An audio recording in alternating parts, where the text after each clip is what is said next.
The one that stands out to me is the soil compaction. I think maybe no-till is actually an advantage to have less compaction. And I just feel there's just too much dirt going to the gully and to the creek. So that was part of the inspiration of us to do something different. No-till was already a practice, and I can definitely see why. Like I chuckle that I've never actually operated a plow.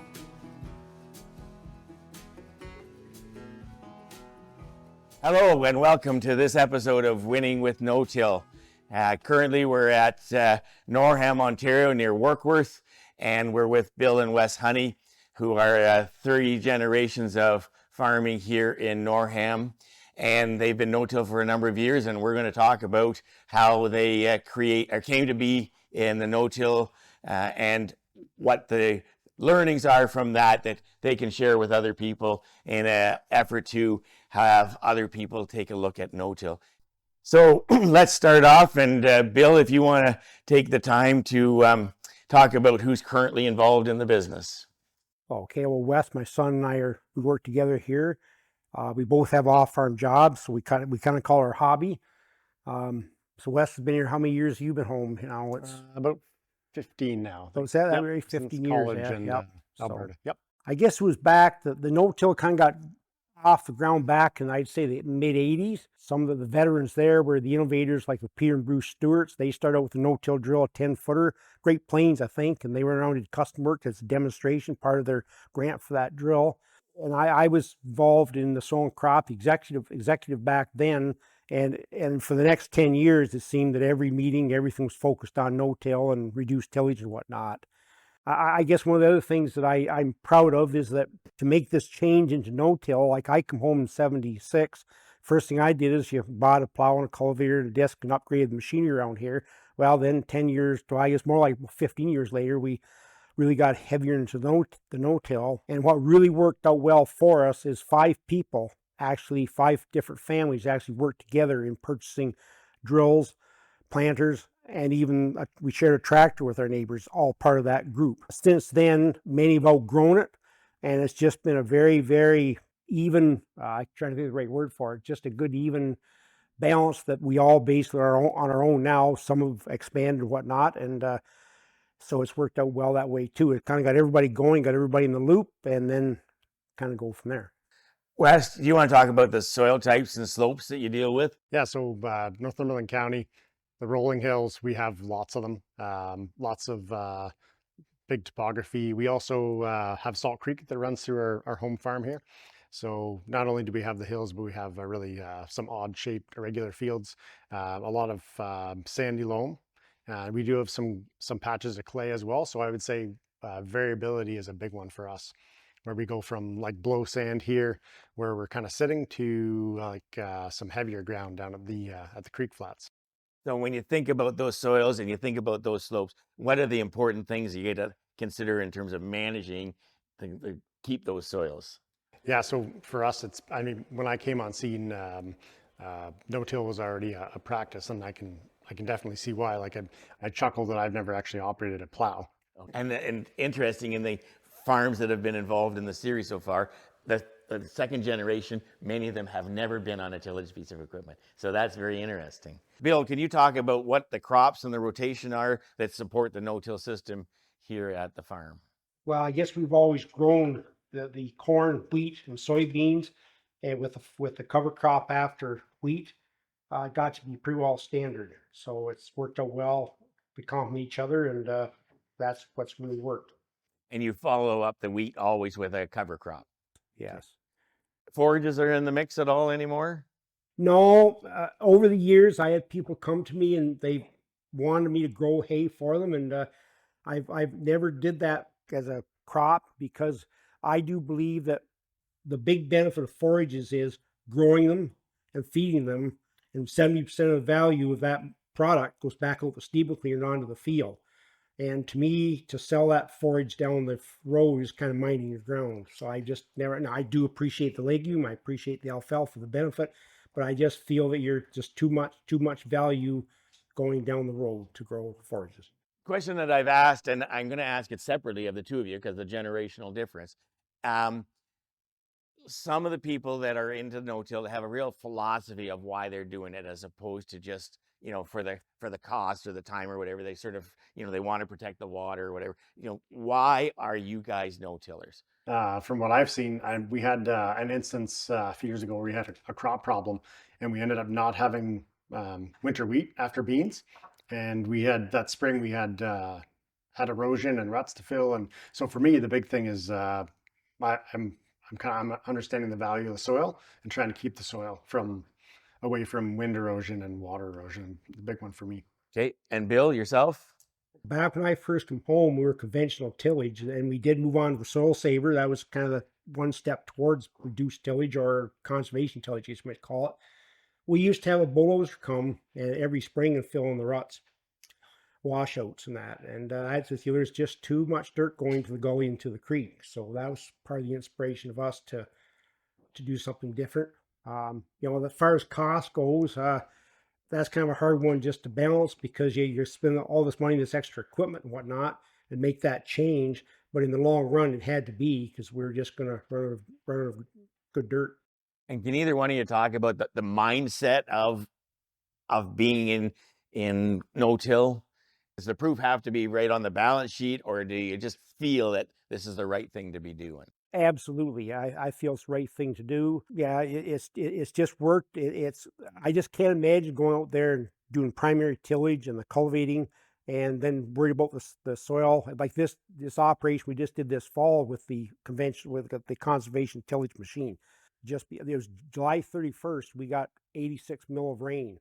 And all I could think about after that rain was, what if we had to work that field and got 86 mil of rain in a few hours? Yeah, for me, it was kind of already going when I came on scene, and I think it's definitely the way to go. Actually, talking about that a little bit, we had debated what to do with our towel runs, which I know I'm kind of spoiling the surprise about why the big tillage machine in our field, and we really kind of debated back and forth, and we just didn't want to or couldn't bring ourselves to make the field into powder enough to make the field perfect.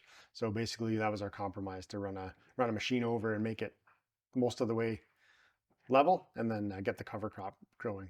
When did you say you started in no-till, Bill? We weren't the early ones, because we were still growing the peas and corn, sweet corn and peas, and that wouldn't work with no-till. Mm-hmm. Anyway, it was the early 90s. And you're growing cover crops now. Did the cover crops start right away as you moved into no-till? It took a few years. I wouldn't say that many, though. We've been growing as long as I remember growing the cover crops, and just feel it's very, very important to get that cover crop seeded immediately after you get your wheat off, and it's got the time, hopefully moisture to get going. And we've never had one fail. 2015 it was, I think, the driest year I was ever experienced in my 46 or 7 years. And it was this field right across the road, and we got the wheat off, and Wes and I said, wow, this cover crop, what do we do?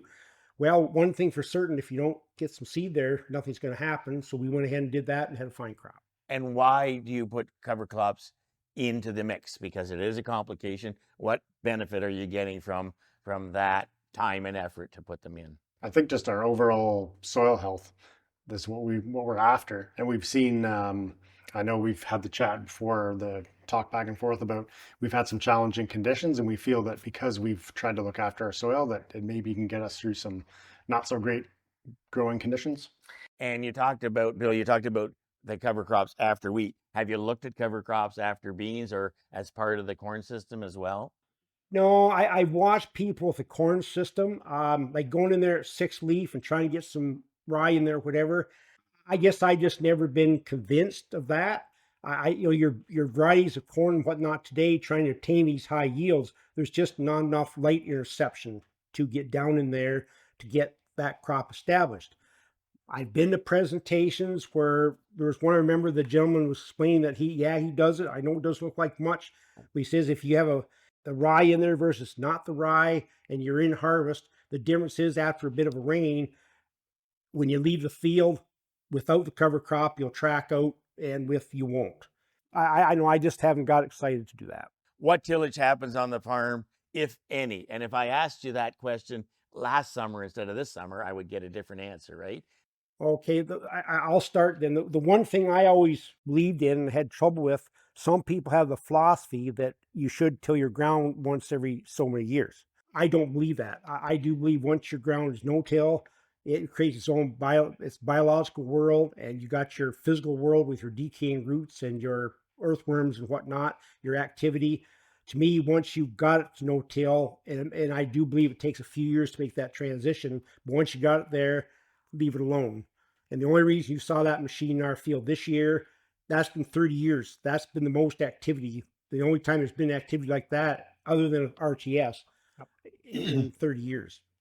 And the reason we used the RTS at the time was That was leveling because the front 15 acres was previously tiled. Just for the same reason, just for leveling. Is there any place else in the system that tillage comes into the equation? Don't just leveling for tile runs is the only thing I can think of. And so in terms of the implements, then we've got this unit. Just talk about this unit for a minute. It's not your own. You had it contracted out. So just talk about why you picked this one and what you felt like after, or we were out there in the field when he was doing it, Bill, and what did you think about what you saw?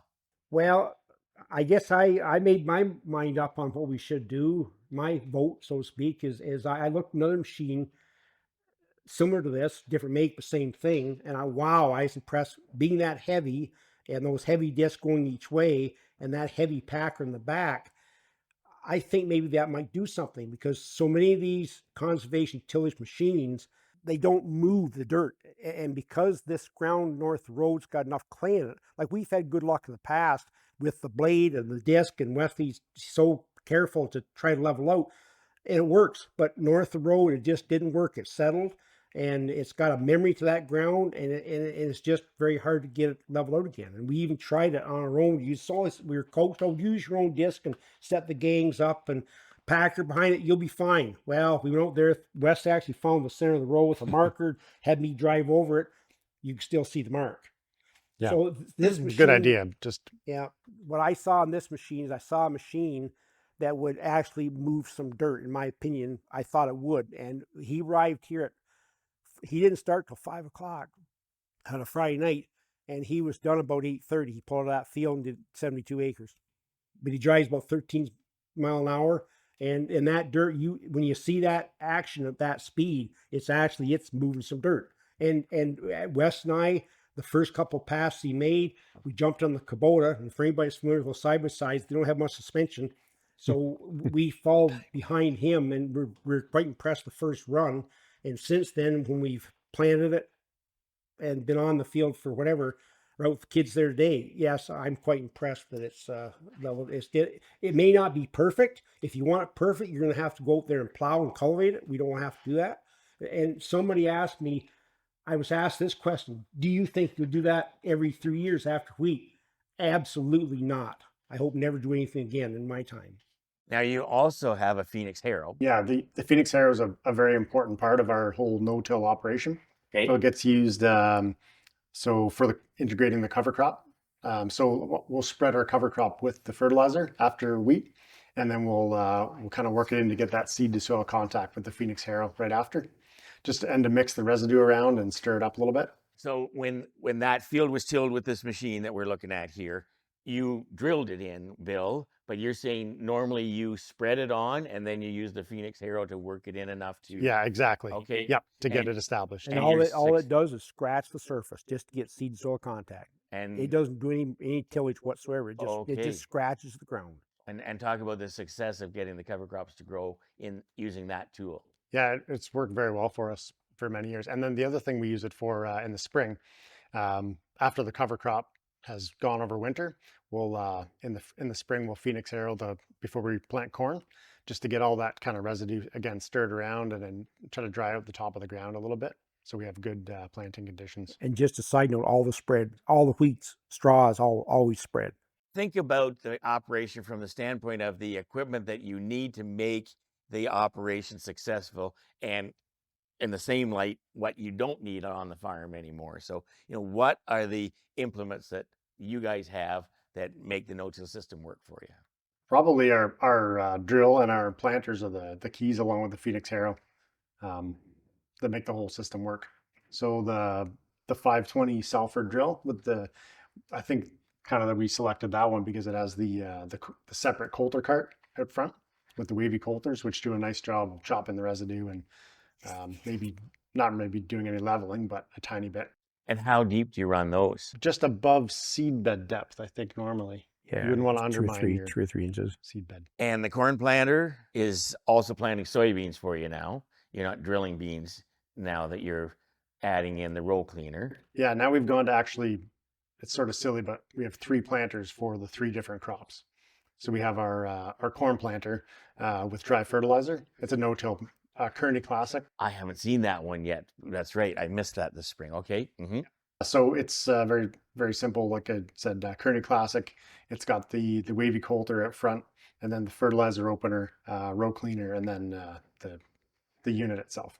And so you've even before you made this little change that we'll talk about in a minute, you have been planting soybeans with a unit planter, but as 15s. Yeah, we started off using the Salford 520 years and years ago on 7.5-inch rows. Weren't real happy. Then we decided at that point, actually, our neighbors that share that drill, we kind of all went to the same style of planter for our beans. And looking back, that Salford just drive in there at an angle. Of course, maybe back then we weren't getting as high yields. And what's the ratio? The ratio is actually increasing of your grain content to the other forage content in that field, that stover. But I don't know. We just wanted to get to a better system. The corn is no-tilled into wheat that has had cover crop on it. Yes. Is that cover crop terminated in the fall or spring? Does it overwinter with some of the species that are in that? Or is it all killed off with the frost? It's all, we do spray it off in the fall. In the fall? Okay. So you're planting into dry cover crop when you plant the corn. Yeah, and after it's Phoenix harrowed. Because in the spring, it seems to all be like matted down really tight. Okay. So then talk about this tool here and how you've been sort of exploring how to make the no-till soybean system work better for you. You found this one. I think maybe one Lawrence, of the farm papers. Lawrence Hogan there. It was just the farm paper, the Better Farming, was it, or Country Guide, and it was picture of that. And gosh, I thought, like that from what we've been trying to do, plant parallel with the rows, it's the residue management is our struggle here. And when this double row cleaner comes along, and I think part of the key of it is it's another trip over the field, another machine. What we didn't want to do is sometimes they load these planters up with all these extra whippers and all this stuff, and it almost makes bulldozer of them. And your parallel linkage and your frames aren't always heavy enough for that long term. So we still have the trash whippers on the planter, the bean planter, the later set. But with these going over the ground first, it basically clears most of the trash away, and then you're on the planter, doesn't have that much of a job to do to clean up. And these are 100% floating. They're not pushing any soil or anything like that. We've only did it now 2 years, and we've learned. The first year we put on the 70s on a tractor with duals on it. No, this last year we used it on the case, which has just got 60-inch centers. So basically the point is you're not driving on any corn rows at all. So when you plant into that, you're basically, whatever stalks there are left, they're still sticking up. And Wes, when you were planting this field that with the pictures on, you and I were standing there talking, and like it doesn't look pretty, but it's moving enough residue out of the way that it seems to be working for you. Yeah, so we've seen one of our challenges with this system, the headlands, because of our irregular shaped fields, we can't always stay like where the row cleaner ran. We can't always plant exactly, follow the contour. So you'll notice a difference actually on the headlands versus when you get going straight. When you can get in that cleared row, then it's really good. The headlands are still pretty good, but they're not quite as good as the main part of the field.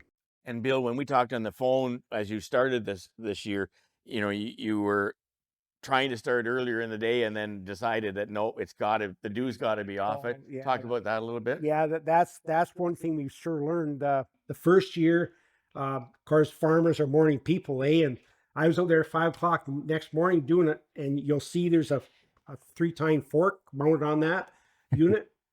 You have to change your whole procedure of planting and your whole mindset to do that machine. In fact, this year, Wes and I were over after supper and just tried it, plugged up. Went over the next day after sunny day after lunch, away it went, not a problem. I think one plug in the 50-acre field. And some speed, I think, was the other thing you learned to Yeah. More or less? a little bit more. Yeah, Yeah, less don't be plug. afraid to get on and go. Yeah. And no, it's an afternoon thing, and that's where I question. Of course, if you got more acres, you have a bigger machine. But anyway, it for a person that had to accomplish a lot of acres, like we're small here, I call us hobby farmers. We have that flexibility. If it ain't going to work today, we can maybe try it again tomorrow. Whereas other people maybe have to, with a lot of acres, have to keep going. So that is a drawback to that machine. It's not a machine you get on at 5 o'clock in the morning, go till 10 o'clock at night. But I know guys in the province that have them like 16 row, 24 row, and so it's scalable and they're making it work.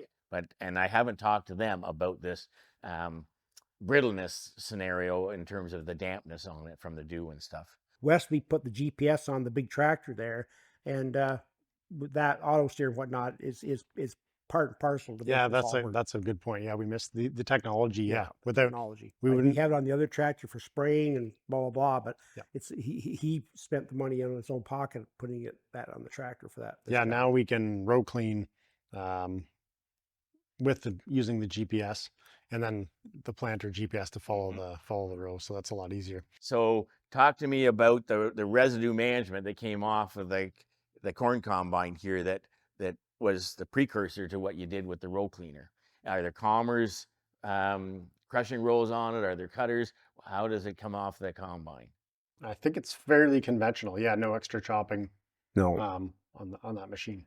And so when you talk about this issue with the dew and stuff, Bill, I wonder if that would be part of it too, because I've never heard that from Lawrence and Steve, and they have the Commerce rollers on their head, and they haven't talked about the time of day and stuff. So I wonder if that residue management could be part of the equation as well. I could see that because it's so ropey. Ours is so ropey. Yeah, we have really long sections. It probably wouldn't. So you want it to be drier and stuff, and But part of the good news story here is, and it reminds me just looking at that picture, that's kind of what it looks like after you plant. And I know our neighbors kind of, oh my goodness, we got an awful mess there. And I wondered too the first year, but the first year was this field here across the road, and we just had the combine. The advice we got was just run the combine at a bit of an angle. Never had a moment's trouble harvesting, and never had a moment's trouble planting wheat. I wasn't surprised, but it was just nice to see it actually work through. And the thing is that there's this paradigm from all the years of tillage that that field should look brown, and the row, the cultivation, whatever it is, whether it's the moldboard plow or the chisel plow, all those rows should be straight, and it should all look even going into the fall so that it warms up nice and quickly and efficiently in the springtime. And Lawrence and Steve are the ones that brought me to this equation. Like, nature is all about sort of chaos and violence, and we're trying to make it simple and easy to see, and maybe we need to change our paradigm about it, right? Because a lot of the cover crop mats, especially when it's the type that'll go over winter and people will leave it, others that aren't used to that are just horrified looking in the field in November, seeing all that and wonder how on earth are they ever going to plant that the next spring type of thing. Right. And so, we've got used to this paradigm of what a field should look like in the fall. Maybe it's time we need to encourage the change of that thinking process in terms of what's best for us all in the end. Yeah, I guess we haven't gone towards that next step yet. I guess we have had trouble with our cover crops getting too big, and then having trouble the following spring planting into them too. So I guess we're a little nervous about that. Is your weed control different in a no-till system than a conventional system that you see your neighbors doing? No, not really. It's just the big thing. Talking to the crop advisors and the people out there with custom sprayers and whatnot, trying to organize it, you want to figure out a 2-pass program. And a lot of them just can't get to the 2-pass program because there's so many acres to get over. And that's the advantage we have of being small and whatnot, that we can go up there and put on that first pass, have your residual down, and then come back and with whatever we should have to touch up or clean up post emergence. Because if you're into tillage, oftentimes that tillage passes is your physical burn down, so to speak, right? Because the tillage is taking care of that first flush of weeds. Yes. Yeah. Yes. So let's talk about the equipment that we need from the standpoint of, if you guys are going out to buy a planter, does the requirements of that planter change because you're no-tillers? Like, are you going to buy the same planter if you were a conventional tillage person versus a no-till person? I can say kind of been there, done that, in so much that I bought a 7,000 John Deere from my neighbors when they moved up to 7,200 many years ago, and it was all fixed up for no-till and used for no-till, but wasn't that many years. The weakness there is that your whole main body of each unit will get tired. It only takes so much of that stress. So I think the answer to that is you need a beefed up unit for no-till. The thing that's interesting, and you'll remember this, Bill, sort of like early on with the innovative farmers, relatively small planters, 6 and 8 row units, and those things would get pulled into the shop. And every winter they'd be adding more stuff to them and making them heavier and more discs. So they were becoming more of a tillage tool than a planting tool. And now, as people have got more into it, everything, including the fertilizer, is coming off those to make them light and make them really get out there. And yet they're having good planting success with that planter that doesn't have a lot on it anymore. But I've watched the John Deere conversation. We've had that so many times over the years, and our group were buying together. We always shied away from a John Deere because we thought we need that wavy action and that colder out front. And I am convinced now, if I started out again, I could make it very simple and just go with the John Deere planter. I'm not sure how much some people wouldn't want me to hear saying this. This is on record. But, yeah, it's this on record here. But the thing is, the whole key to a John Deere is keep those blades sharp.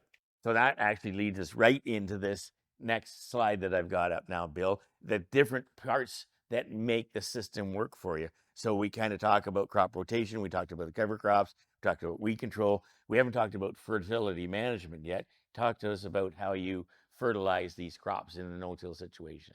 And I guess I was somewhat brainwashed in a good way in my early days with co-op. For forever, we've put on 100 pounds of MAP and 200 pounds of potash on every acre after harvest for the next year. It's been great getting the mez in the last few years for the starter fertilizer for the corn. It just goes through the planter. It's just unbelievable compared to the MAP mixed with a bit of potash, and then that mez just goes through the planter. Just your augers are cleaner when you get done than you start, I think. Yeah, it works really good. Yeah, it doesn't plug up at all. Different people are going to this what do you call it, soil testing every acre, and then trying to grid sampling and trying to work with that. Maybe it's an excuse for me being behind or slow, but if you take the soil test labs have demonstrated that the soil fertility P and K has been on the decline every year since the 50s, since they started soil testing. We're getting high yields. We're not putting enough fertilizer on. I'm comfortable. We've always been on a build program here, and I just don't want to get away from that, because I know the top of the hill maybe needs less than the bottom of the hill, sort of thing, because it's washed down, blah, blah, blah. But I'm just not sold yet. And I do believe in going with this high fertility, like we touched on before. We never have trouble with aphids. It's pulled us through these dry years. We just don't have a crop failure. And I think the extra fertility, having a good fertility base, has been a real strong point in this farm. And I know, thank God, we did it, pour the fertilizer to it for the last X number of years, because this last few years, wow. And the thing is, in your no-till system, when you're putting that on there, soil's not leaving the farm. So you're retaining those nutrients. So what we haven't really talked about, and I'd be interested in the difference in the generations, thoughts on that, is this whole aspect of timing and patience. We always talk about no-tillers needing to have the patience of Job, so to speak. Talk to us about how do you two make the decisions on when the conditions are right for planting or whatever operation you're doing in this no-till scenario. Yeah, that's a challenge for sure. This spring's a good example of that. It was fairly wet conditions, and yeah, it was where you try your best to wait to get the right conditions, and then sometimes we were kind of debating about one field this spring whether to go or not, and it was corn, and we did make the decision to go, and it was we were pushing it a little bit more than we wanted to. And you were pushing it because of predicted weather coming at you? Yeah, predicted weather coming, and then looking at harvestability of the corn and the moisture of the corn in the fall. It was getting on the calendar. But most times the two of you agree on things, or is there often a difference in opinion on when we should start or stop? There's times I'll start up the tractor and I get browbeat a little bit. It's not, but I think in comparison to the world around us, I think we're both very patient. There's lots of times after a heavy rain, I'll see other people going with a sprayer or something. I'm thinking, wow. Like this year's perfect example, we planted the corn and beans as late this year as we ever have. I think it stayed wet. My first half of May stayed quite wet, and that's what we're battling with, is that those wet conditions until the middle of the month.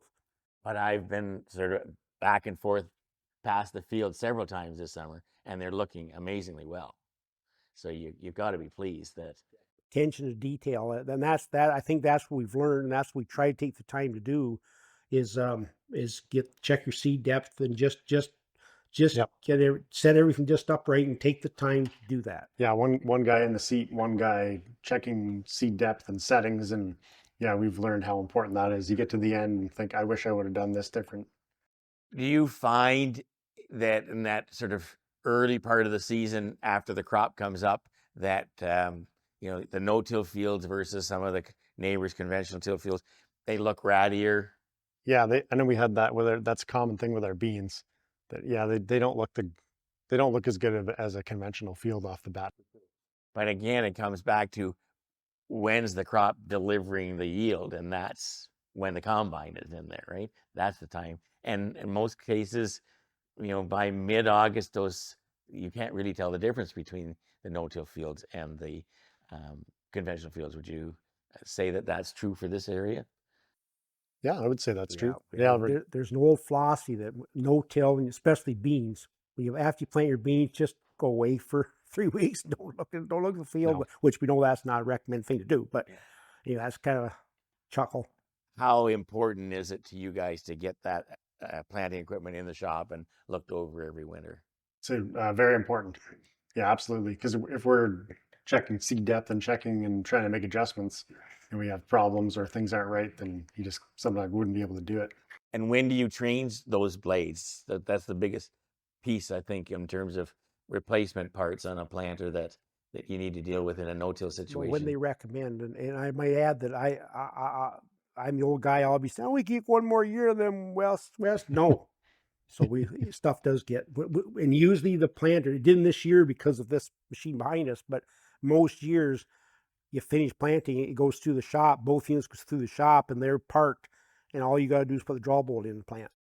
Let's talk about residue management a little bit more, Bill, because you and I standing out in the field after the combining had happened, and you had 2 different combines come into combine this year. Talk about what you have in the field based on this picture. Well, Jeff, the stripper head he used in part of the field here this year, and he wanted to do it last year, but Jeff got a used head. He just didn't have it quite ready to go last year. He did his own with it last year. Anyway, he was asking if we wanted to try it, and sure. And so the only reason he left the field, and Gary actually come with the other head, the conventional head, and another person wanted to come do their wheat, and they wanted to bale the straw. So obviously, the stripper head wasn't the machine to use. I guess my knee jerk to it is, for us people in no-till, they're trying to spread our residue evenly across the pattern that the combine leaves, which we're not dealing with 50-foot heads, we're dealing with 23-foot heads. Gary and Jeff have, but you can't spread it any either than leaving it where it is. Mm-hmm. It's my philosophy. Standing up. Yeah, standing up, and of course, it was a different process this year on it, but I know I'm quite sold on that procedure. One drawback to it is you almost have to have 2 heads, because thank goodness we used the growth regulator this year. And and actually some of the field that Gary did first was down a bit, and that head wouldn't have been very good in that. So as long as your grain's standing, I think it's just a tremendous system. Like that rotor turns to something like 9,000 RPM in there, and it whips the grain back into the head, augers in as it normally would, and of course you're not putting all the straw through the rotor, and the sieves are your limiting capacity, right? So into the future then, Bill, when you're thinking about this, are you going to lean towards the draper or the stripper in terms of how that might fit? I think that's the guy to talk to there. Okay, Wes, thoughts? Yeah, we're starting to do our own combining, hopefully for beans this fall here. So yeah, we don't own a stripper header, so I don't think it'll be in the cards right away, but something to think about on down the road, possibly. But like, that's a good point, that if you have one and you have down wheat, then you might need the conventional head as well. Which you're probably going to have because of soybeans anyway. Exactly. So yeah, it's really interesting, and it would have been nice to see this year if we hadn't done the leveling with the tillage. I wanted to see the side-by-side comparison. Yeah.